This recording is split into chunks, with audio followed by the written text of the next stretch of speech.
This is an example for completing the square. It has a little bit of everything in it. Radicals, fractions, and imaginary.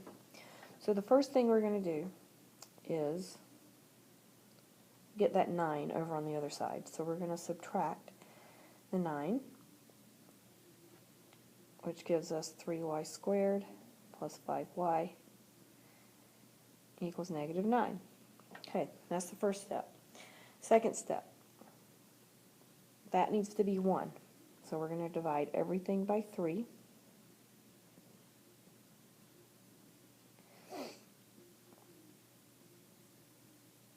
Okay, so that's done. And what we're going to have to do is take half of this 5 over 3. Now, dividing something in half is the same as dividing by 2 or multiplying by 1/2. So over here on this side, I'm going to have 5/3 times 1/2. It's 5/6. So that's the half that I'm going to take. And I'm going to add that number, 5/6 squared, to both sides. Like that. And 5/6 squared is just 25 over 36. 36 is going to be our common denominator. We'll deal with that in just a minute. And what we have here, when we factor this, remember we're going to take this number, and this sign. So y plus 5 over 6 squared.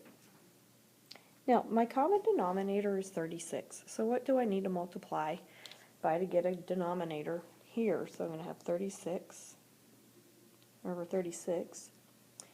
And when I multiply 36 by 3, I get negative 108 over 36 plus 25 over 36.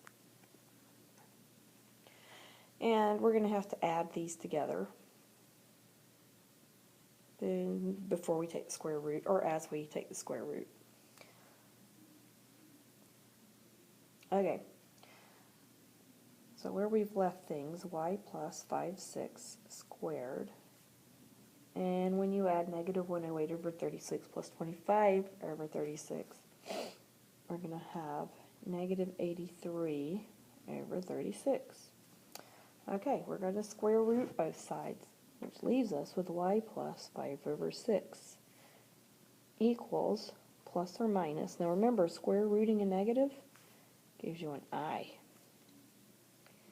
And 83 doesn't have any factors that will come out, but 6 does. 36 square rooted is 6. And look, we have a common denominator here and here. So we're going to solve by subtracting 5 over 6. And our answer is negative 5 over 6 plus or minus I square root 83 over 6. And that's our answer. And we're finished.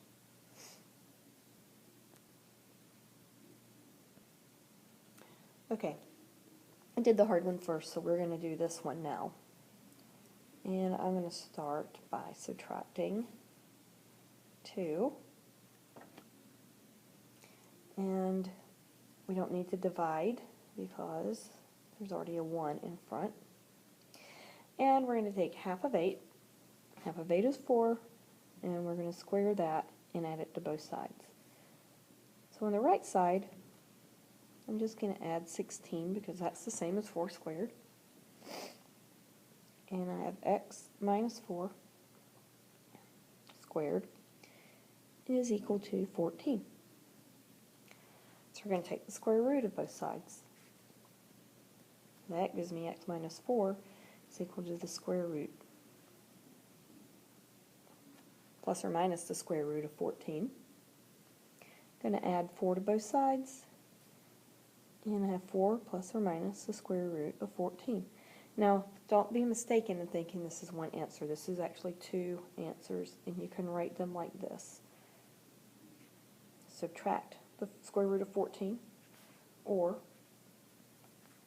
have the square root of 14. Just another way to write it.